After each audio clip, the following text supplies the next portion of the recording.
Combinación clave. 9 de la mañana con 36 minutos. ¿Cómo están todos? Hoy estoy como saludando de nuevo, pero es al panel por si acaso. Ya nos habíamos saludado en la interna, ya estábamos conversando incluso, pero esto para que ustedes escuchen, saludamos a parte del panel de los jueves que ya nos acompaña. Estamos con Max Quitral, que es analista, es académico de la Universidad Arturo Prat. ¿Cómo estás, Max? Hola, Bea, ¿cómo estás? ¿Cómo llegó? Difícil el andar de este día, complejo. Sí. Me da mucha pena y lata ver a la gente atiborrada en los paraderos tratando de movilizarse y muchos caminando también. Pero bueno, logramos estar acá y participar. De hecho, llegaron antes que nuestro editor ausente general. La semana pasada. Sí. No, pero ¿para qué lo vamos a vender? Semana pasada, exactamente. Sí. Bueno, Mauricio ahora Daza, tenemos, abogado de Ciudadano Inteligente de los casos de las platas truchas. ¿Cómo estás, Mauricio? Hola, buen día. Bueno, horas dijeron, sé que vamos a estar. Sí, se supone. Yo creo que, oye, Ramírez se lo habló todo, sí, ¿hasta cuándo? Pero bueno, ya aprovechó Ramírez. Esta semana vamos a compensar. Aprovechó Ramírez, dijo, esta es la mía, dijo todo lo que quiso. No, pero ahora ya no, así que tranquilidad. Ahora sí que vamos a tener un debate, como Dios manda. Hay varios temas, así que partamos de inmediato. En algún momento vamos a hablar con la alcaldesa de Providencia para que nos cuente y de la información más precisa que pueda manejar ella respecto a qué hora se soluciona o puede Aguas Andinas reparar esta matriz de agua que se rompió en plena Providencia. Ya sabemos desde el metro que no antes de las 10 de la mañana se va a retomar el funcionamiento de la línea 1 en forma normal, y para qué decir el flujo del Transantiago en una arteria tan importante como Providencia, ¿no? Que es estructurante dentro de la región metropolitana. Pero vamos a la noticia de ayer. Nos enteramos a mitad de la mañana que de la renuncia del ministro del Interior Jorge Burgos, y ya a la una esto era oficial y la presidenta nombraba a un nuevo ministro del Interior, otro demócrata cristiano, Mario Fernández. ¿Cuál es la lectura que hacen ustedes de estos cambios? Bueno, Max Quittal. Burgos había renunciado ya en marzo, por tanto esto había un cierto hálito de que la relación entre Burgos y la presidenta estaba desgastada hace mucho rato. Desde el punto de vista político, porque igual tienen relaciones humanas muy estrechas, pero desde el punto de vista político había perdido bastante piso y la relación que había establecido Burgos con el entorno más próximo de la presidenta, por ejemplo, con Pedro Guel, Analía Uriarte, no era de las mejores. Ese es como el segundo piso, el ¿no? segundo la gente piso, que uno nos ve en primera línea. Estos como asesores muy estrechos, no era de la mejor forma. Y también había perdido cierta relevancia con algunas situaciones que se estaban conociendo en la moneda. Por ejemplo, esta querella o demanda que presenta la presidenta en contra de la revista ¿Qué pasa? Burgos guardó prácticamente silencio en este tema. No se le escuchó mucho, no hubo muchas opiniones al respecto, porque él manifestó en la interna de que no estaba de acuerdo con la decisión que había adoptado la presidenta, el no viaje a la Araucanía y otros sucesos que de alguna forma fueron erosionando esta relación. Y bueno, significa la salida finalmente de Burgos, que yo creo que es una salida entre comillas, porque a mí me parece que en el fondo lo que va a hacer Jorge Burgos es comenzar a preparar su instalación en el Comando Ricardo Lagos. Me parece que va hacia allá el camino que va a adoptar de esta vieja guardia. Y bueno, en el fondo se instala Mario Fernández, que es más conservador. Es otra contradicción de un gobierno que se autodefine como progresista, que llegue alguien muy, muy conservador. Pero bueno, era esperable la relación de Burgos con Bachelet. No, insisto, no estaba del todo bien.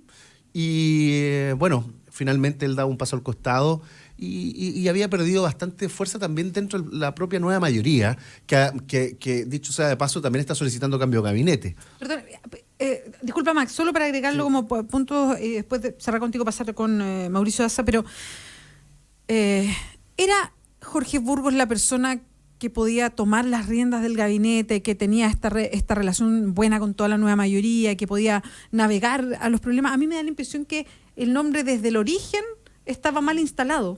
Que no era la persona para asumir el ministerio. De hecho, fue súper sintomático que creo que en la primera semana ya tenían una diferencia grande de opinión con la presidenta. Sí. Y que además, también sintomático, que yo me imagino que la oposición hace su juego también, pero lejos, las mayores flores y la mayor alabanza a la pega del ministro Burgos fue siempre desde la oposición. Sí. Entonces había algo ahí desde el origen tiene que una estaba lógica. mal, Claro, ¿no? claro. Eso tiene una lógica. Mira, acá hay un problema que yo creo que es más profundo y que tiene que ver con que existe una diferencia entre la forma en que la presidenta gestiona el poder al interior de la moneda de la forma en que formalmente se debe gestionar a partir de la institucionalidad vigente. ¿Y por qué digo esto?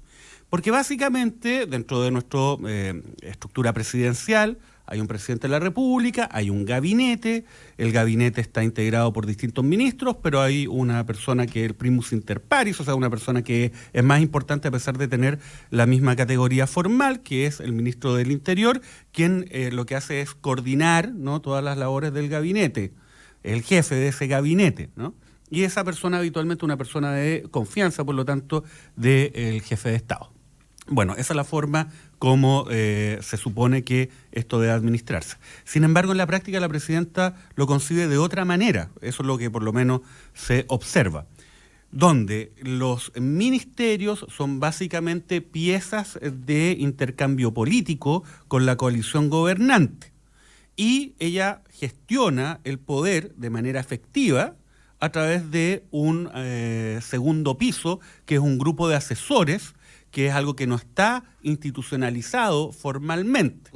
Entonces, tenemos el conflicto en que se elige al ministro del Interior, que el ministro del Interior, para los partidos políticos, desde el punto de vista de ellos, es como el botín más grande, ¿no?, en esta repartición para mantener, entre comillas, los equilibrios, que no es más que un cuoteo.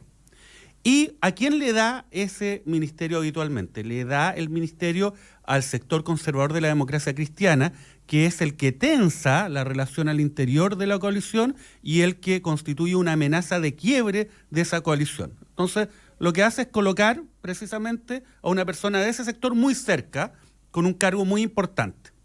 En este caso era Burgos, ahora es, por eso no extraña que sea el ministro Fernández, ¿no?, quien asume esa categoría. Y en ese diseño, obviamente político, se va generando en algún momento una dinámica de roces, porque el ministro del Interior reclama su potestad formal, ¿no? Y dice, oye, yo soy jefe de gabinete, claro, acá están las facultades, acá está la ley orgánica del Ministerio del Interior, la Constitución, qué sé yo. Lo reclama frente a la constatación de que la presidenta está gestionando su poder a través de estas personas del segundo piso, este comité de asesores. Y en ese sentido a la presidenta entonces no le interesa tanto quién sea el ministro del Interior, porque el ministro del Interior no cumple un rol distinto en esta estructura, ¿no?, en esta forma de ejercer el poder, que, diverso a lo que se espera normalmente de un ministro del Interior. Es la persona que representa un sector que tensiona la coalición y que está ahí como una suerte de amarre o compromiso, ¿no?, con ese sector. Entonces se van a ir rotando. Esto tuvo un breve paréntesis. Si es que analizamos el primer gobierno y el segundo gobierno, tuvo un breve paréntesis en el diseño original del segundo gobierno con Peñailillo. Sí. Pero el tema, digamos, de Peñailillo finalmente no funcionó, y lo que hizo entonces, no funcionó, digamos, no por culpa de la presidenta, sino porque fue descubierto vinculado a supuestos actos de corrupción que todavía se están investigando, vinculados con el financiamiento ilegal de SQM a la campaña presidencial, aparentemente, ¿no? Y eso se está indagando. Bueno, salió Peñailillo, y ahí entonces la presidenta vuelve a este esquema original, ¿no? Y entonces esa es la tensión que se va a producir. Eso explica lo que mucha gente dice, oye, inexplicable. Ponen a Mario Fernández, del Opus Dei, es que ahí una persona ultraconservadora. Ahí están las contradicciones. Sí, o sea, pero no es contradicción porque él representa al sector que de alguna forma quiere mantener capturado o amarrado para los efectos de poder generar una dinámica que no quiebre esta coalición. sí, pero hay que recordar que las reformas que ha impulsado Bachelet son bastante, entre comillas, transgresoras, pero que choca con la visión religiosa que tiene el nuevo ministro del Interior. O sea, Y eso va hasta qué punto tus convicciones religiosas efectivamente pueden ser superadas por la visión de Estado. Pero tú crees que a Bachelet le importa que el ministro del Interior esté o no de acuerdo? Es que le tendría que importar. Es que ese es ¿Sabes otro por qué? tema, porque tiene otro esquema de distribución del poder. Por el diseño, dice. Es que no, pero es que Mauricio. le tendría que importar porque el gran problema que tuvo Burgos era precisamente que sus leyes importantes, sus proyectos se fueron cayendo porque no había comunicación con las fuerzas políticas. Sí, es el rol que también tiene el ministro del Interior. Entonces, claro, con Fernández puede, tal vez, producto de esta vinculación religiosa, que es Opus Dei, que es donde gran parte de la UDI también forma parte, podría tener un acercamiento. Pero ¿qué pasa con otros problemas políticos? Porque aquí hay gestión política que no ha podido avanzar por distintas razones, y una de ellas precisamente por el contexto económico. Entonces, ¿cómo va a resolver Mario Fernández las grandes disyuntivas que se están presentando y que no responden no solo a cuestiones internas, sino que también a factores exógenos que han debilitado a la administración de Bachelet?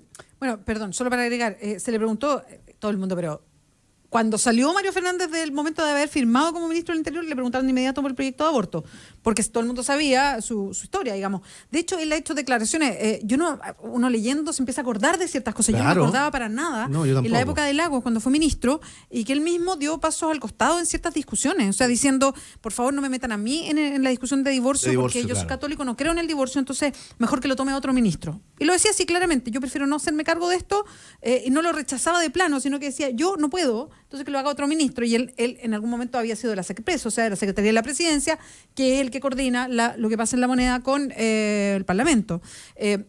Vi otra declaración, insisto, yo no lo he escuchado, lo vi entrecomillado y uno siempre pone eso por si acaso, pero de una declaración súper fuerte, diciendo que él era católico y por lo tanto él pensaba exactamente lo mismo que decía el cardenal, que cuando hablaba el cardenal era como que hablara él. Y yo, pero me dio en 3 tiritones porque efectivamente muy así como muy dogmático en ese sentido. Pero saliendo ayer de la moneda en el momento de haber firmado como ministro del Interior, le cayeron de inmediato todos encima, yo habría hecho lo mismo, preguntándole por el proyecto de ley de aborto. Y él dijo 2 cosas y ocupó unas palabras bien precisas. Dijo, uno, que él respaldaba el programa de la presidenta, el programa de gobierno, sin dobleces. Y lo dijo así: yo respaldo sin dobleces el programa. Y respecto a la ley del proyecto de aborto, que él también respaldaba el proyecto de ley por las 3 causales específicas en que se presentó. Y lo dejó, pero así como sin posibilidad de duda, lo estableció. Lo que pasa es que en el diseño de la presidenta, lo que opine o no opine, el ministro del Interior importa cero, no es relevante. Lo que importa es qué nivel de anclaje esa persona va a representar respecto de el sector más conservador, por decirlo de alguna forma, de la democracia cristiana, que es finalmente aquel que se resiste a los cambios estructurales que la presidenta quiere implementar. Ese es todo el tema. Entonces el ministro del Interior, claro, después Max dice, oye, pero ¿cómo esta cosa, la relación se va deteriorando? Claro, pero siempre va a haber otro conservador, demócrata cristiano que va a poder cumplir ese rol. Y de hecho yo creo que en cierta medida tampoco era muy funcional Burgos ya a esta altura, porque ese anclaje o esa comunicación con ese sector no se daba, digamos, de manera suficientemente satisfactoria para el diseño presidencial. Pero Mauricio, Mario responde a la vieja concertación. ¿Pero tú crees que Mario Fernández tiene el perfil para ser un jefe de gabinete? Yo creo que no. Pero un poquito, para eso avala mi tesis. Pero, sí, para dónde va, entonces? presentar a Jorge Ramírez y meterlo en la discusión. Jorge Ramírez de Libertad de Desarrollo, que sí estaba el jueves pasado. La viuda de Burgos. Ahora llegó. La viuda de Burgos, ya. Haga el más respeto. Jorge Ramírez, ¿No eres viuda de Burgos? ¿Cómo estás? Estamos Bien. hablando de. Quiero mandar un saludo al taxista Cristian, que hizo lo posible que nos escucha siempre. Ah, mira qué ¿En serio? bueno. Qué bueno, Cristian. Hizo lo posible. Debiste haber dado ¿No te 3 vueltas metiste en más. Uber? No era Uber. Yo pensaba que se Puta, iba a venir ya. en Uber. Otra. Taxista Cristian, para que sepa, llevaste a un apologista de Uber. Es que los que no tenemos la gracia de tener un Mercedes-Benz como Mauricio Daza. Me vine en Uber, para que sepas, y le Muy quiero bien, dar las Mauricio. gracias. Muy bien. Y no refutó la. Le voy a dar las no refutó gracias el hecho del a- Mercedes-Benz. Ojo con los auditores. Le voy a Bueno, dar pero las vamos a los gracias. temas importantes. Vamos a los Donde temas tú ves lujo, yo veo algo de calidad y seguro. Que es esta historia. Oye, no sé si hablaron, bueno, yo lo venía escuchando de partida. A mí me parece complejo que no se sincere en las cuestiones políticas. Yo creo que efectivamente el ministro Burgos puede que haya estado cansado. De hecho, yo le iba a traer un Bion 3 porque parece que tenía problemas de defensa. No, pero ya lo tienen de estrés. en el Comando Lago, ya lo tienen con Claro, un sillón. pero se fue a Londres, así que no te Yo preocupes. también puedo entender que esté cansado. Sí. Yo también. No, yo creo que hay un cansancio. Yo creo que estaba cansado que en el fondo su visión política no tuviera cabida en el diseño político del Ejecutivo. Acá hay razones de fondo que son políticas y que son insoslayables, porque en el fondo había divergencias de fondo y de forma con la presidenta y con un sector hegemónico de la nueva mayoría. Recordemos lo que pasó cuando a él no lo invitan a la visita presidencial a la Araucanía. Después hay otras cuestiones de forma, cuando él, por ejemplo, tiene que refutar a Quintana respecto de la visión sobre la retroexcavadora, que él dice las retroexcavadoras van para atrás, a mí no me gustan. Está lo que pasó respecto al fallo de La Haya, que el ministro Burgos salió a interpretar el fallo, la presidenta lo interpreta de otra manera, después dice que lo siento, es que yo hablé como abogado. Después está lo que pasó con la agenda corta antidelincuencia, que él la tuvo que capitanear, digamos, conducir políticamente. Oye, la salida del administrador de la moneda, po. También. Entonces hay un... Hasta por WhatsApp. Por hay WhatsApp hay un conjunto de desavenencias políticas que en el fondo reproducen un patrón y por lo tanto yo creo que esta excusa que se da en términos del diseño comunicacional es poco convincente. Ahora, claro, uno se pregunta por qué se replica una fórmula que no ha sido muy satisfactoria para la presidenta Bachelet. En el fondo, compartir con un ministro, con un jefe del equipo político, en este caso el ministro del Interior, que es demócrata cristiano. Porque recordemos lo que ya ha pasado en su primer gobierno con algunos próceres de la democracia cristiana. Entonces ahí se le abren una serie de desafíos. ¿Pero te molesta a ti la salida de Burgos? Al nuevo ministro Fernández. No, yo tengo que decir también que el ministro Fernández lo conozco porque fue mi profesor de la universidad. Esa política me hizo clase. Se explica todo, se explica todo. Por eso te vas al... No, y quiero marcar algunos... No, pero no me ha respondido. Tiene matices respecto del modo como ejerce su liderazgo. Yo creo que Fernández es menos sumiso que Burgos. Dicen que es más, perdón, yo todo lo digo de oídas porque no tengo idea, no los conozco, así que, pero dicen que es mucho más cercano a la Bachelet de lo que era Burgos. Sí. Probablemente. De hecho, le entrega el cargo de defensa. Del Ministerio de Defensa, que ahí parece que se conocen llevaron muy bien en sus estilos y parece que... Se conocen de defensa. Ahora, es una persona con carácter.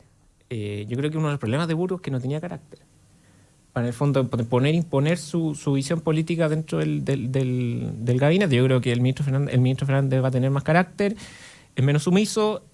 Y ojo, que a él le tocan 3 temas que son cruciales. Y con esto cierro. Sí, que tenemos Primero, alguien en el teléfono. Sí, voy a ser muy breve. Uno, tiene que ordenar la coalición, una coalición desmembrada, que en el fondo no tiene norte, sobre todo en un año electoral. 2, tiene que hacerse cargo de la seguridad ciudadana, que es un tema muy relevante, el tema que más preocupa hoy a los chilenos, donde el gobierno lo ha hecho mal, así lo muestran las cifras del ENUS, donde la victimización subió y el temor también. Y por último, tiene que hacerse cargo del conflicto de la Araucanía. Yo creo que el ministro Fernández tiene cancha en el fondo para jugar y quizás marcar un punto de inflexión respecto a lo que hizo Burgos, al menos en esos 3 temas.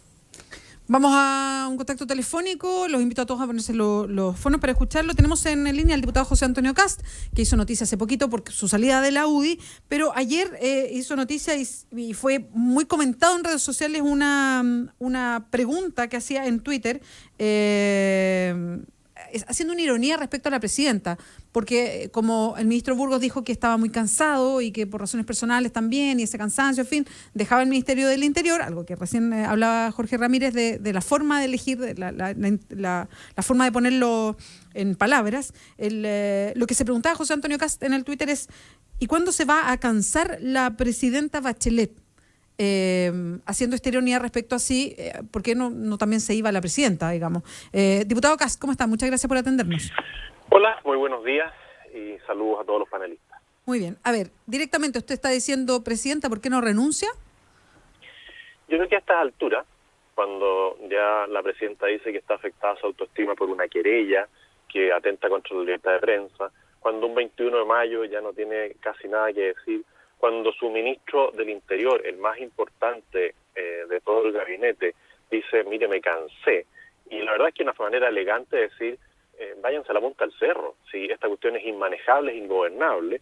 Bueno, yo creo que la renuncia de la presidenta hasta le haría bien al país, porque nos evitaría tener cambio de gabinete permanente, discusiones permanentes, y encontrar una línea de conducción, si hoy día no hay ninguna línea de conducción. Y el 80% de los chilenos está cansado. Entonces, o cambia radicalmente su actitud, que es lo que yo espero, en el fondo, que ella diga, miren, ¿saben? Me equivoqué en la reforma laboral, me equivoqué en la reforma tributaria, me equivoqué en la reforma educacional, me equivoqué, voy a cambiar. Y para eso voy a tomar una línea clara y voy a respaldar a Carabineros, voy a ir a la Araucanía, voy a ordenar la coalición, voy a implementar un régimen de seguridad interior que permita a los chilenos desplazarse. Bueno, ahí no tengo problema, pero que cambie de actitud. Sí, o sea, igual si la presidenta a lo mejor hiciera todo lo que usted quiera, no sería presidenta de la nueva mayoría, podría ser presidenta de la UDI, pues, diputado, ¿no? Sería presidenta de los chilenos. Si los chilenos lo que quieren es sentido común. Hoy día en la mañana, 100 jóvenes interrumpen todo el tráfico de Santiago con barricadas. El otro día vemos un reportaje en Televisión Nacional donde sujetos armados interrumpen el tráfico. O sea, yo no puedo ir de Concepción a Tirúa sin pagar peaje o sin arriesgar la vida. Bueno, todos esos temas afectan a los chilenos. Yo quiero que sea presidenta de los chilenos, no una presidenta cooptada por un grupo político, como por ejemplo el señor Gutiérrez. El diputado Gutiérrez, pone un el diputado Gutiérrez del Partido Comunista, dice usted. Del PC. Sí. No el diputado de la UDI. El diputado Hugo Gutiérrez retuitea cosas como dice, fuera Burgos. Entonces, mi tuit es absolutamente inofensivo, diciendo, mire, presidenta, espero que se canse de hacer las cosas Diputado, mal. perdón, pero un tuit inofensivo de esa naturaleza no creo. Pero ¿no es tirar una pachotada? O sea, a ver, ¿usted quería instalar un tema de manera más violenta, más ruda? ¿Esa era la idea? No, yo estoy interpretando lo que piensan la mayoría de los chilenos hoy día, que este es un gobierno, es un desgobierno y que está arrastrando a Chile a una situación súper compleja desde el punto de vista económico, del desempleo, de la crisis política, de la seguridad, y eso es sentido común. Si yo no estoy diciendo nada que no tenga sentido común, arreglen las cosas, es lo único que pido. Diputado Kast, buen día. Hola, Mauricio Daza, ¿cómo está? Hola, muy bien, gracias. Hola. Diputado Kast, bueno, yo entiendo cuál es su posición, pero usted dice ciertas cosas que me gustaría ahondar. En el caso en que renuncie la presidenta, ¿quién asumiría el gobierno? Tiene que seguirse el proceso constitucional establecido. Depende de cuándo renuncie, es cómo se hace la sucesión. Pero está establecido un procedimiento. ¿Y a esta fecha quién sería? ¿Habrían elecciones nuevas o sería la designación de la misma coalición? Usted es experto en constitucional. Yo soy penalista, no soy... Además, usted es el parlamentario que lo plantea, sí, así que cuéntenos, ¿cuáles son las consecuencias de lo que propone? La consecuencia es la que está establecida en la Constitución, que asume un periodo como vicepresidente, ¿cierto? Un periodo corto el ministro del Interior, que a la gente de izquierda no le gusta, y si que estamos antes del año se llama unas elecciones.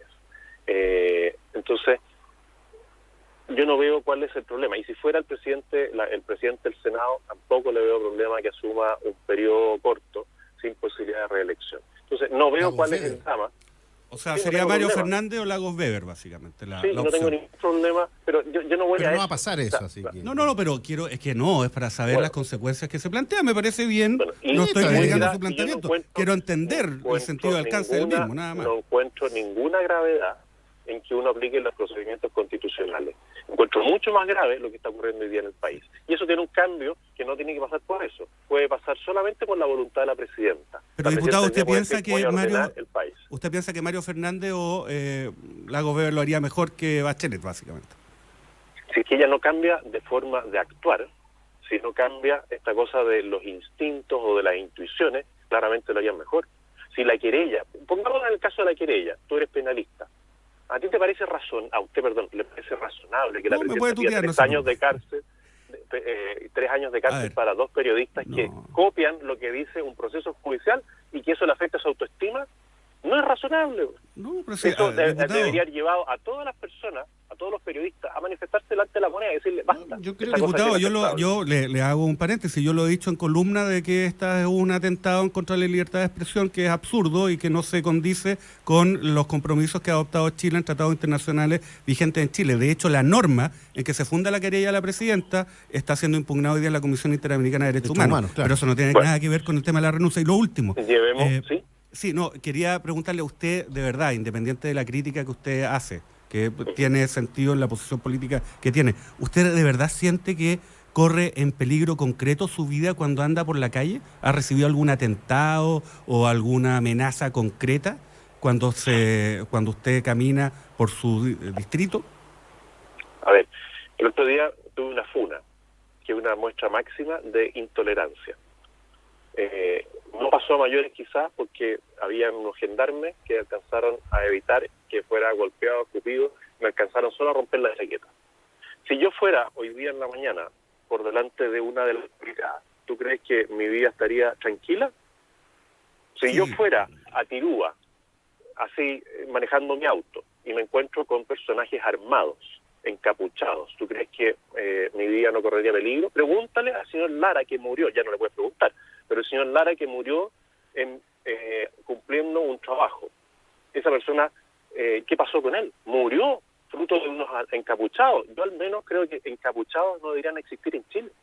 Entonces, si tú me dices, mira, tú caminas por tu barrio y te pasa algo, no me va a pasar nada. Pero si voy al centro en mitad de una protesta de esta y me aparezco yo, José Antonio Casta, en la mitad de la protesta, ¿tú crees que es algo ileso de ahí? Porque hay intolerancia de los grupos de izquierda que no permiten que una persona que tenga una opinión distinta circule tranquilo en medio de una manifestación. Yo respeto la libertad, pero la libertad dentro del orden de las cosas. Y una manifestación no tiene por qué terminar en destrozos, en insultos y en golpes a personas y a la fuerza pública. Diputado Jorge Ramírez de Libertad y Desarrollo por acá.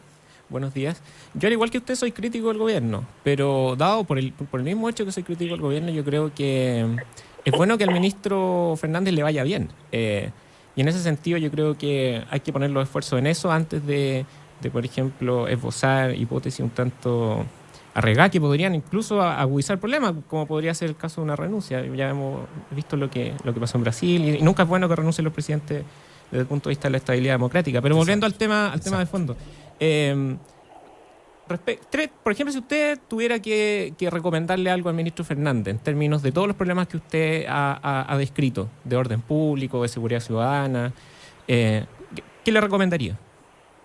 Lo mismo que dijo usted al principio, que ordene la coalición, que lo ponga en orden, que termine con las discusiones, que se haga respetar. Cuando el presidente de la Cámara de Diputados va solo ante sí y por sí a presentar un requerimiento al Tribunal Constitucional por la ley antidelincuencia, siendo que es de la coalición del gobierno, que defendió a la presidenta hasta el último minuto, el mismo diputado que dijo que Chile no merecía un presidente como Sebastián Piñera cuando bajó del 30% de las encuestas, el mismo. Entonces, ese es el primer tema, ordenar su coalición. Segundo, respaldar a carabineros en toda la línea. Si a un carabinero lo golpean, ese carabinero tiene que ser respaldado. Si a un carabinero le disparan, ese carabinero tiene que tener poder de fuego para defenderse. Y lo tercero, también lo dijiste tú, que asuma el tema de la Araucanía y que asuma de verdad, que vuelva a restablecer el Estado de Derecho, que no siga entregando tierra frente a actos violentistas. Creo que con esas tres medidas ya la gente valoraría su labor en el Congreso, en el gobierno. No sé si lo logro, porque tienen una coalición que el jefe de bancada del partido más importante dice la nueva mayoría se acabó. Entonces yo le deseo todo el éxito del mundo a Mario Fernández, pero creo que es bastante improbable que logre ordenar a la coalición, que sería el primer punto que tiene que tener en su agenda. Diputado, buenos días. Máximo Quitral por acá. Diputado, lo escuchaba atentamente y yo la verdad las cosas que yo no sé si estamos en el 2006 o en la Guerra Fría con el discurso del caos que usted está planteando. Eso es como mi observación. Ningún discurso del caos, perdona. Déjeme dar los argumentos para que podamos debatir. Y en segundo punto, usted dice que bueno, que aquí hay un desgobierno, que todo se está haciendo mal, que hay una crisis, en fin. Llama la atención que solo lo responsabilice a la presidenta Bachelet, porque solo por poner un ejemplo, el movimiento estudiantil está responsabilizando de la crisis que tiene la educación al señor Ricardo Lagos, que gran parte del espectro político está como impulsando una candidatura, por tanto a mí me parece que el remedio es peor que la enfermedad. Y en tercer lugar, ¿cuál es la autocrítica que hace usted? Porque el mensaje que uno observa, ubicándolo incluso desde, podríamos decir, un outsider ya, como ya no está formando parte de un partido político, toma distancia de su coalición. ¿Cuál es la autocrítica que tiene usted como miembro de la oligarquía política de este país? Porque como que el resto son los responsables, y usted ha formado parte de la política de nuestro país hace mucho tiempo. ¿Cuál es la autocrítica que se hace? Porque es re fácil criticar al resto sin adoptar una posición, porque el sistema político en su conjunto el que está bastante debilitado, y usted forma parte de ese sistema político. Entonces, también me gustaría escuchar una autocrítica con respecto a la situación que vive Chile en estos momentos, entendiendo que también formó parte del gobierno de Sebastián Piñera, que también tiene responsabilidad en la crisis que vive en nuestro país. Uh-huh. Bueno, lo primero es decir que no soy parte de la Guerra Fría, y usted mismo señala que hay una situación política debilitada. Creo que se ha debilitado mucho más desde que asumió la presidenta Bachelet. Lo segundo es decirte que no, estoy feliz, los invito a encontrarnos mañana en el Paseo Ahumada con Huérfano. Y que le preguntemos a la gente si sienten que hay un desgobierno o no. Y aseguro que gana 80-20. ¿A qué hora por es? la gente que nos encontremos. ¿A A qué la hora altura que tú me digas, a las 11 de la mañana. Ah, mira, interesante, ¿ah? ¿Un debate público? O sea, ¿Un yo cabildo público? No. Es preguntarle a la gente en Ahumada con Huérfano qué opina respecto del Interesante, gobierno de Bachelet. Está Yo no tengo interesante. ni un problema. Así que si ustedes me dicen mañana a las 11, mañana a las 12, mañana a la 1, mañana a las 2, a la hora que ustedes me digan, yo estoy ahí y hacemos un test de lo que la gente opina. Max, Así que ¿y ustedes creo, me no? dicen. Yo podría. ¿Va a ir la radio? Max O me puede y dicen- quiere. Si la radio va me dicen- también, y se va Ramírez Daza, No, yo no trabajo, tengo- oye, estoy- y si quieren lo hacemos el yo trabajo, lunes, el Guita. próximo lunes. Bueno, si yo también trabajo, pero creo que esta situación es tan importante como para pedir Ya, permiso Trabajo en del otra trabajo. cosa. todos ¿ah? trabajamos, Trabajo persiguiendo Bueno, gente que véanlo boletea usted, a la mala y véanlo financia usted, campañas le políticas a dicen- partidos le dicen- políticos. Usted nos lanzó Usted conoce bien. la pelota, así que... Le dicen al productor que me llame y yo a la hora que me digan, el día que quieran, ahí estoy. Y después mira. la autocrítica. Sí, autocrítica. En la autocrítica sí hago una autocrítica, porque no fui capaz de convencer a mi partido de que fuéramos un rol realmente opositor al gobierno. Y cometí errores, sí, porque voté a favor de una reforma tributaria que estaba mal y lo reconozco, me equivoqué. Y respecto de la autocrítica que hago siendo parte del gobierno de Sebastián Piñera, es que no supimos transmitirle a las personas lo que estábamos haciendo.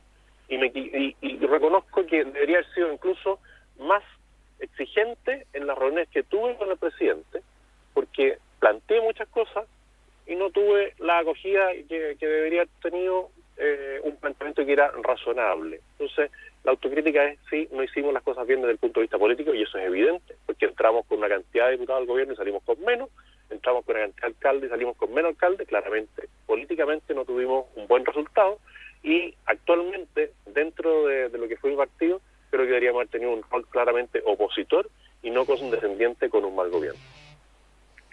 Diputado José Antonio Cast, muchas gracias por esta conversación. Muchas gracias a ustedes, que estén muy bien. Nos Vaya vemos. bien. gracias. Nos vemos. Solo rápido una pausa, ya volvemos. ¿Tienes listo tu comentario en redes sociales? Ya regresa Combinación Clave. En la 92.9. Tu opinión nos importa. El tiempo pasa volando. 10 de la mañana, 9 minutos. 92.9. Yo escucho la clave.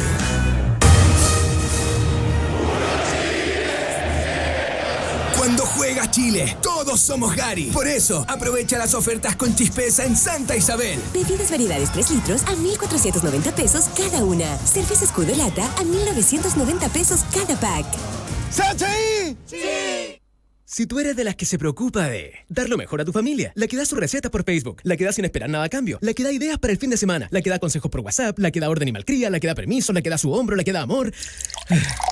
Entonces, dale Manantial a tu familia, porque darles agua purificada les hace bien. Manantial no contiene cloro, es libre de sodio y es 100% pura. En Manantial, despachamos gratis toda la pureza y frescura que merece tu familia. Contáctanos al 600-427-2200 o solicítalo en manantial.com. Manantial es vida.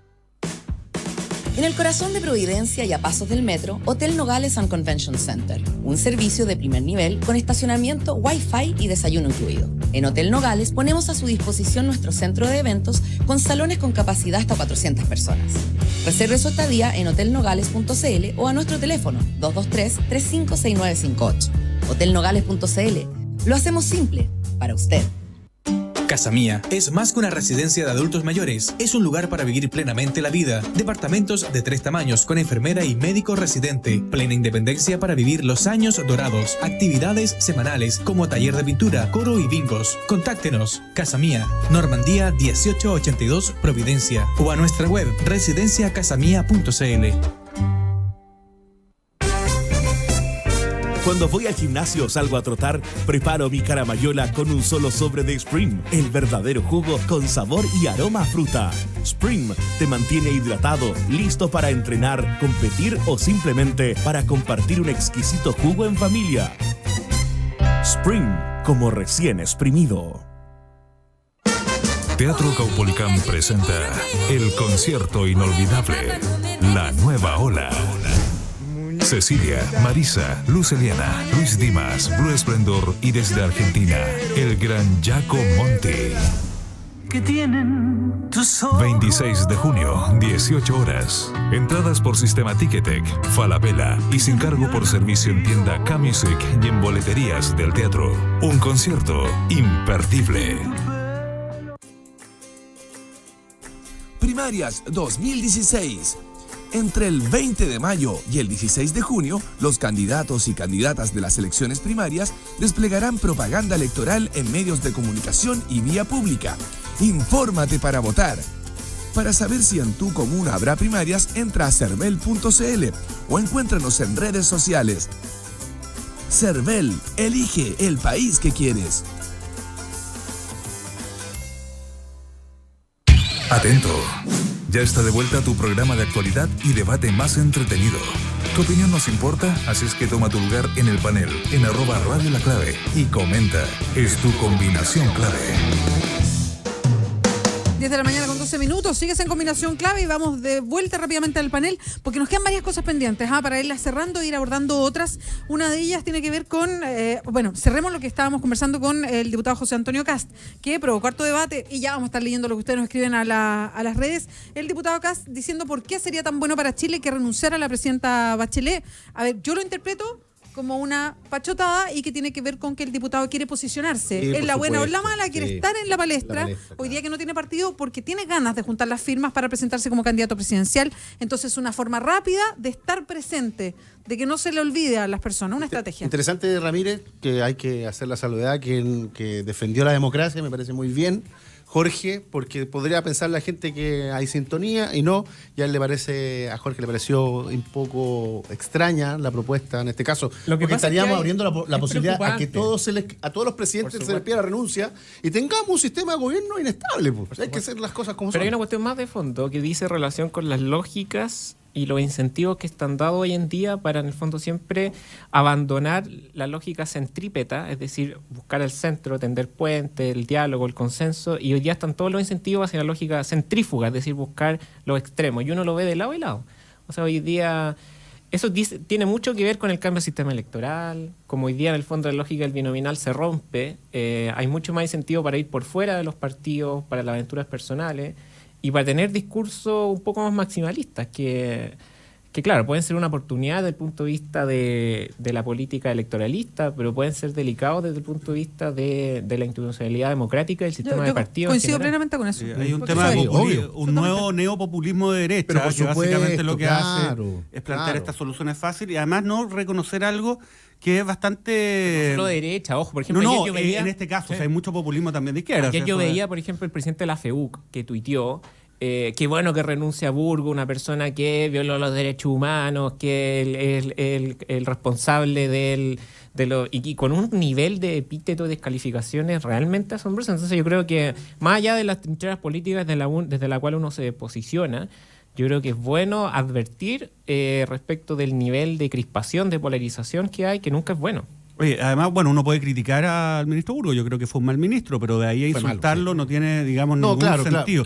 Pero mira, también nos hace cargo de algo, porque finalmente este malestar que se refleja en las encuestas, que básicamente va a incentivar el rechazo a las figuras políticas más relevantes, entre ellas el presidente de la República, deriva no solamente de un problema de gestión personal, sino también deriva de un ambiente en el cual existe una falta de credibilidad que es compartido por todos los sectores políticos y que se da por los casos de corrupción que se han conocido, en los cuales una persona como Kast, por lo menos en cuanto a su domicilio político, no puede desentenderse, pues, si finalmente actos de corrupción, si bien se ven en todos los sectores políticos, también afectan al que fue su partido hasta hace algunos días atrás, ¿no? Él fue crítico respecto, por ejemplo, a la situación de Jovino Novoa. Él, de hecho, fue de las voces más disidentes dentro de la UDI respecto a ese tema. O sea, también hay que... No, está bien, pero como te digo, pero también decir, porque él se domicilia en un determinado lugar en el ámbito político, también reconocer, decir, oye, ¿sabe qué?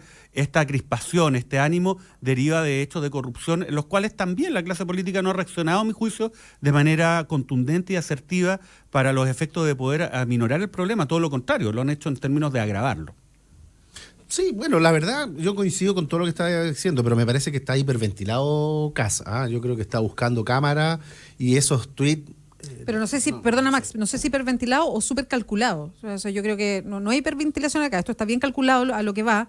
Y yo creo que es un poco esto, lo que dice, es estos extremos que se salen, por algo él sale de la UDI y él le reclama a la UDI que no ha hecho la labor de oposición ni sincerarse de efectivamente lo que piensan. Entonces, este es un discurso para esa gente que tiene esta virulencia en contra de hoy día la presidenta, que cree que este es un gobierno hiper de izquierda. Entonces es un discurso que busca traer esos y además con el tema entre paréntesis, del final binominal también da esa posibilidad de que empiecen a aparecer estos caudillos. Nos vamos a empezar a dar cuenta de la presencia de más nombres que quieran una carrera presidencial, porque él lo ha manifestado abiertamente, de tener una carrera presidencial. Y bueno, hay que empezar a prepararse a este tipo de personas que van a estar pululando y que, bueno, probablemente vamos a tener más figuras independientes dentro del espectro político. Oye, ¿qué más de oposición que pedirle la renuncia a la presidenta de la República y además, paralelamente, criticando a la UDI por no haber ejercido un rol de oposición de verdad? Tienes razón, él ha señalado aspiraciones presidenciales y esto es bien calculado más que un arrebato. ¿Surgimiento de una extrema derecha con la figura de Kass? No, la extrema derecha existe, lo que pasa es que hay que ver quién la va a representar. Pero que todo el tema está viabilizando políticamente, digo yo. Sí, claro, bueno, podría viabilizarse políticamente. Yo creo que ya hemos hablado mucho de Casta, no merita tanto. Sí, en realidad. Sí. Le hemos regalado como 20 minutos. Hablemos de mí, dice Mauricio. ¿De quién? Hablemos de mí. ¿Pero para qué vamos a hablar de Ramírez? Bolivia. ¿Quiere que hablemos de Ramírez? Hay hartas cosas. Hablamos todo el día de ti, Ramírez. Va a tener que ser un recorrido rápido. Quiero solo rescatar una frase que hoy día la leí en el diario y se me atravesó el desayuno. Es de Rodrigo Pérez Maquena, el presidente de la AFP. Y el titular es el siguiente. Terrible. Jubilación de mujeres a los 60 años es un acto de galantería que cuesta caro. ¿Qué frase más desafortunada? O sea, por decirlo menos, digamos. O sea, eso no le cuesta caro a quienes él representa, eso seguro. Por los niveles de utilidades, caro no le sale. Plantearlo de esa manera, como un acto de galantería, no sé, estamos en otra época del mundo, de la forma en cómo miramos esto.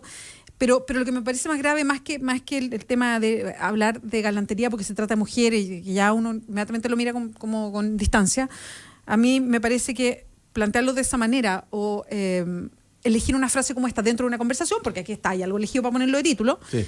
Cuando lo que estamos viviendo en tema de pensiones es tan fuerte, es tan duro, a mí me dan 3 tiritones. O sea, creo que estamos... O sea, no es la forma de hablar. Se podría haber abordado con un diseño comunicacional mucho más inteligente, por ejemplo, configurando el siguiente escenario. Es decir, hoy en día las mujeres están en igualdad de condiciones y por lo tanto uno podría esperar que las mujeres se jubilen a la misma edad que los hombres, porque en el fondo hoy día cuando uno aspira a que las mujeres ganen lo mismo, hoy día nadie duda de las capacidades de las mujeres. Además que, perdón, pero acá también hay una cifra que es bien engañosa. Si uno va a las estadísticas, casi no hay mujeres que jubilen a los 60 años. En la práctica la mujer no jubila a los 60 y en la práctica el hombre no jubila a los 65.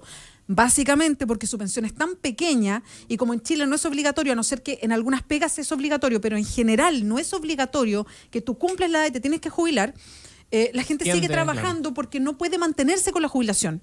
Entonces aspiran a su sueldo, no para juntar más porque ya entienden que van a jubilar como un poco, sino para vivir con una mejor pega. Señor Lara, y aunque jubilen, buscan una segunda pega. Entonces, que efectivamente las mujeres que llegan a los 60 y se jubilan y dejan el mercado laboral para siempre, no son tantas. No. La mayoría extiende su edad y de hecho hay unos porcentajes, no los tengo acá en la cabeza, los voy a buscar, a ver si los encuentro, el promedio de edad de jubilación de mujeres y hombres es bastante más extendido. Además, por supuesto, disculpa, muy desafortunadas las declaraciones, se podrían abordar desde otra perspectiva.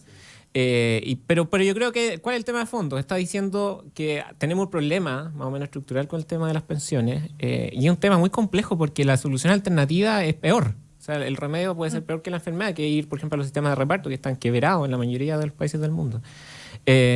Por tanto, hay que perfeccionar el sistema. Está la Comisión Bravo, que propuso 3 fórmulas, y hay que, en el fondo, ponerlo énfasis y la voluntad política para tratar que salga algo desde ahí. Que también lo que no me gusta del discurso de las AFP, que no entra en un tema de fondo, porque siempre plantean la AFP obviamente defienden su propio negocio, que es la forma de capitalización individual.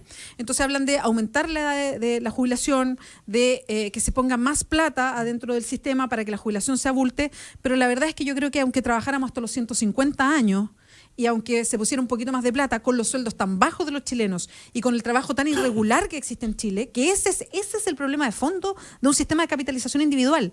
No es que... Pero el sistema de capitalización individual, si tú lo complementas como, por ejemplo, con un pilar solidario o con sistemas de solidaridad o cooperación, se pueden perfeccionar. Pero ese es un sistema mixto. Pero ahí ya entramos a un sistema mixto que es de capitalización individual. Nuestro sistema que no solamente es de recursos, mal. es de una voluntad política de abordar el tema seriamente. Hoy día no existe la única reforma que se plantea una FP estatal, como si ese fuese a ser la panacea. No, y esa perspectiva no hay una voluntad Mauricio, política. pero solo para terminar lo que yo estaba diciendo, por eso yo echo de menos de las AFP que tengan una apertura para decir, mire, efectivamente, con lo que está saliendo de jubilación, tenemos que ver cómo cambiar el sistema. O sea, el sistema de capitalización individual, entendiendo la lógica. Juan Antonio Guzmán, entiendo que es gerente de Habitat.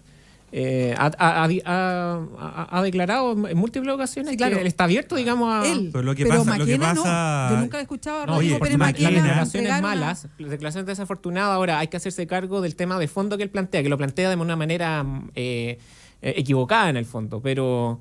Y sabe, pero es que tampoco es tan así light el tema, porque decir, mire, sabe que este es un acto de galantería, involucra suponer de que esto no es una cuestión de derechos de las mujeres. Es como cosificar finalmente a la mujer bajo un parámetro colonial y banalizar el tema. Pero es que aparte del derecho, y no decir, oye, este es un tema profundo, grave, que tiene que ver con los derechos de las mujeres, que son ciudadanos, pues. Establecerlo en ese parámetro, efectivamente. Pero además, claro, las propuestas que se dan chocan un poco con el sistema productivo chileno, ¿sí? Porque, o sea, está cayendo la demanda interna, hay un problema económico profundo, el Banco Central nuevamente rebajó la estimación de crecimiento, entonces estamos en un problema económico bastante grave que es difícil de salir. Entonces, claro, cuando se propone, por ejemplo, esto, si efectivamente se materializara, como tú bien planteabas hace un rato en la introducción, bueno, claro, puede terminar en los 60, pero como la situación económica está tan grave, la gente tiene que continuar trabajando y tiene que buscar una segunda alternativa. De hecho, todos los estudios están mencionando que los trabajos por cuenta propia han ido aumentando en el último tiempo, y eso es una señal, un síntoma económico de que algo no está funcionando bien, ni siquiera las políticas públicas del Estado de tratar de absorber esta mano de obra que se requiere de trabajadores. Se requiere un debate profundo, pero sin tabú. Este tema de decir, no, sabe que a priori el sistema de reparto es malo, si fuera tan malo, ¿por qué se lo quedaron las Fuerzas Armadas? Funciona perfecto, ¿no? Para ellos, pero para el resto no. Es que tienen dinero Está asegurado. Bien. Bueno, pero veamos entonces, ¿qué sistema del cobre, sin ningún tipo de, digamos, de tabú ni prejuicio? Y yo creo que esto hay que debatirlo seriamente. Pero ese debate está pendiente y la autoridad política no lo quiere dar. Pero va a ser uno de los temas de la próxima elección presidencial, de todas maneras. ¿Por qué no es tema? Porque, bueno, hay que comprender que tenemos un parlamento que está respondiendo a los intereses de los grupos económicos y no, por cierto, al debate público de la sociedad. Pero más allá de ese discurso que es genérico, pero que comparto, es importante, en términos concretos, sí, pero en términos concretos quien pone la agenda es el gobierno. Entonces, en ese sentido, obviamente... El gobierno boleteaba para las empresas, hombre. No, bueno, está bien, pero también uno vería la voluntad. Si es que se dice, mire, ¿sabe qué? El tema de las AFP es relevante y por eso yo voy a impulsar una AFP estatal. ¿Por qué no hacemos una discusión un poquito más amplia? Eso depende de una voluntad que deriva del gobierno y lamentablemente esa voluntad no existe para abordar esos temas. Bueno, si el gobierno, y eso es lamentable porque dice... Si el gobierno hubiese hecho una buena pega y no administrado la economía tan mal y no hubiese saturado de otras reformas del sistema y no hubiese estresado el sistema a tal nivel, quizás quedaría un espacio político para poder impulsar esta reforma, pero lamentablemente el gobierno lo ha hecho mal, que esa ventana de oportunidades políticas no está abierta. El tema económico es más de fondo. Yo creo que no responde un gobierno en particular. A mí me parece que es un tema de largo plazo. Hay variables externas, pero también hay una variable interna irrelevante. Estoy de acuerdo, pero el sistema productivo nuestro está agotado. No tenemos un modelo de desarrollo que nos permita tener estabilidad económica. Es difícil avanzar cuando en el último discurso presidencial la presidenta dijo, mire, esta es la hora gruesa, está lista, ya, administrenla. No, pues nosotros queremos una presidenta que esté gobernando efectivamente con iniciativas concretas, útiles, hasta el último día de gobierno, y hay una suerte de renuncia en ese ámbito. El tema económico no estaba en el gobierno, revísenlo, no estaba. Chiquillos, perdón que les ponga el acelerador, pero para pasar a otro tema. Quería una opinión tuya, Max, respecto a la demanda, este paso a la ofensiva que da Chile. Bueno, la verdad es que vamos a seguir definiendo la política exterior de nuestro país en la Corte Internacional de Justicia.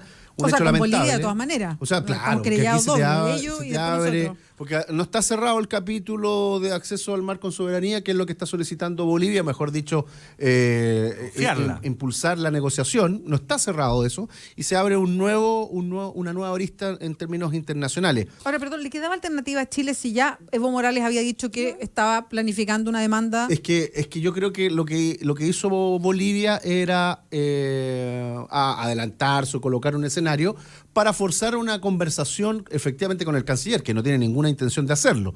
Por tanto, nuevamente va a haber un gasto en equipo jurídico que sale del bolsillo de todos los chilenos, en plena crisis económica, cuando había que apretarse el cinturón, el canciller hace una cuestión distinta, en fin. Entonces, está fallando la política y la diplomacia, porque este tema no se va a terminar, yo lo he dicho, no se va a terminar ni en la Corte Internacional de Justicia, ni en la OEA, ni con Bachelet, sino que se le va a traspasar la responsabilidad al próximo gobierno y va a tener que buscar de alguna manera una alternativa. ¿Por qué? Porque quedan dos elementos también presentes. Con Perú no hay nada cerrado. Kuczynski lo dijo, fue claro. Con Chile tenemos prácticamente todo zanjado. Prácticamente, dijo. Y dijo que era respetuoso de los tratados internacionales. Uno nunca sabe, dependiendo cómo según su particular interpretación. Exacto, pues, amigo, ese. Y con Argentina, ahí hay un tema que también está presente. Por tanto, Chile ha hecho una mala política internacional. Lo insisto, más allá, porque hay una defensa de intereses. La pregunta que me hago yo, ¿qué intereses está defendiendo el canciller Muñoz?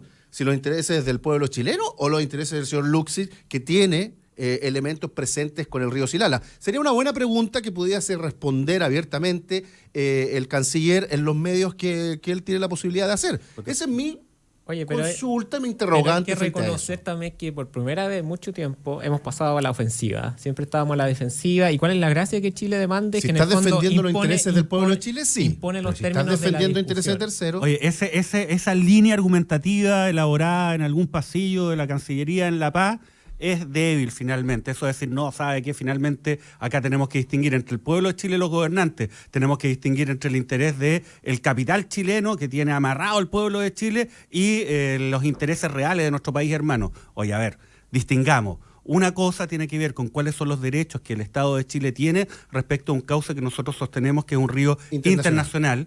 Y otra cosa, una vez definido eso, aparte, punto y aparte lejano, es cómo se va a administrar ese derecho una vez que sea reconocido. Estamos en la primera discusión. Ahora estoy de acuerdo, quizás tanto esos derechos como cualquier derecho sobre cualquier recurso natural tienen que administrarse de una forma que no esté básicamente sometido al interés de determinado grupo económico. Y eso lo comparto. Pero eso no significa negar de que la acción que ha hecho Chile me parece adecuada. Había un anuncio de Bolivia de que esto lo iban a judicializar. Lo que hizo la Cancillería fue reaccionar de manera rápida y pasar a la ofensiva, que siempre, en términos de un conflicto judicial, es una mejor posición para quien está sosteniendo una determinada pretensión. Por lo tanto, bien la Cancillería de Chile y no comprarse ese argumento. Estoy de acuerdo. Las mineras usan y abusan. Los grupos económicos, caso Corpesca, 7 familias que se llevan todos los recursos hidronaturales marítimos. Sí, pero escúchame, literal, son dos cosas distintas. Siempre va a defenderte, en el fondo Oye, nunca. Vamos a ver, pero es que no está definido. ¿Y qué pasa si la Corte Internacional define que es un manantial? ¿Va a ser un fiasco nuevamente? Bueno, siempre está en cualquier juicio, pero igual ellos lo iban a llevar. Hay que hacer un trabajo serio. Ellos igual nos iban a llevar al juicio. Lo que entiendo es que se ha hecho un trabajo bastante serio de la Cancillería, porque empezaron a trabajar. Con Perú también dijeron que había un trabajo serio. No. Con la demanda de Bolivia también se dijo que esto era un trabajo serio, que era una demanda artificiosa, todo se dijo, y mira los resultados, mira la cuestión que estamos. Pues estoy de acuerdo, pero acuérdate que somos reactivos. Es distinto ser reactivo a ser, digamos... Oye, no era evitable si no hubiésemos hecho política. Heraldo Muñoz ha dado un giro respecto de lo que había sido la política internacional, el conflicto internacional. Ningún desastre. Hasta el momento no ha perdido nada, ha sido proactivo. Perdón. ¿Con Bolivia no perdió? No, pero sí estaba convencido que la Corte Internacional de Justicia se iba a declarar incompetente. Perdimos un incidente que es una discusión dentro del juicio.